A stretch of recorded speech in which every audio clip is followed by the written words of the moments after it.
അമ്മയുടെ തെരഞ്ഞെടുപ്പിൽ എതിരാളികളെല്ലാം പത്രിക പിൻവലിച്ചതോടെ എതിരില്ലാതെ വിജയിച്ച ഏക വനിതയായ അൻസിബയുടെ വരവ്.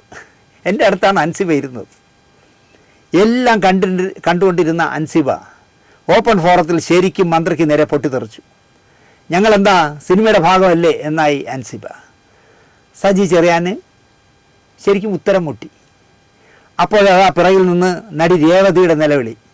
ഞാൻ അമ്മയെ റെപ്രസെൻ്റ് ചെയ്ത് വന്നിട്ടുണ്ട് എന്നായി രേവതി. ഒരു മടിയുമില്ലാതെ അൻസിബ തിരിഞ്ഞു നിന്നിട്ട് പറഞ്ഞു, നിങ്ങൾക്ക് അംഗത്വമുണ്ട് അമ്മയിൽ എന്നല്ലാതെ നിങ്ങൾ WCCയുടെ നേതാവല്ലേ എന്നായി അൻസിബ. രേവതി അതോടെ ഇരുന്ന് ഉത്തരം മുട്ടി. മിടുക്കി പെണ്ണാണ് കേട്ടോ അൻസിബ. എനിക്ക് ഭയങ്കര ബഹുമാനം തോന്നി ആ കൊച്ചിനോട്.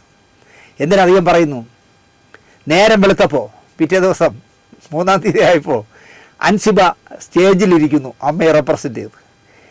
എന്ന് മാത്രമല്ല, എൻക്ലേവിൻ്റെ ഉപഹാരമായ ഈ ആറന്മുള കണ്ണാടി ഉണ്ടല്ലോ, എല്ലാവർക്കും അതാണ് കൊടുത്തത്. ആ കണ്ണാടിയൊക്കെ ഗിഫ്റ്റും വാങ്ങി അന്തസ്സായിട്ട് അൻസിബ തീരുന്നവരെ നിൽക്കാതെ മുങ്ങി.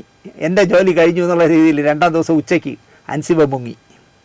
എന്തായാലും അമ്മക്കാരും വന്നില്ലേലും ഒരു പെണ്ണൊറ്റയ്ക്ക് അമ്മയോട് കാണിച്ച നെറുകേട് വിളിച്ചു പറഞ്ഞ് കയ്യടി നേടുക മാത്രമല്ല, ഡെലിഗേറ്റിൽ നിന്ന് പാർട്ടിസിപ്പൻ്റായി മാറുന്ന കാഴ്ച കണ്ടു. അതാണ് പെണ്ണ് എന്ന് ഞാൻ പറയും.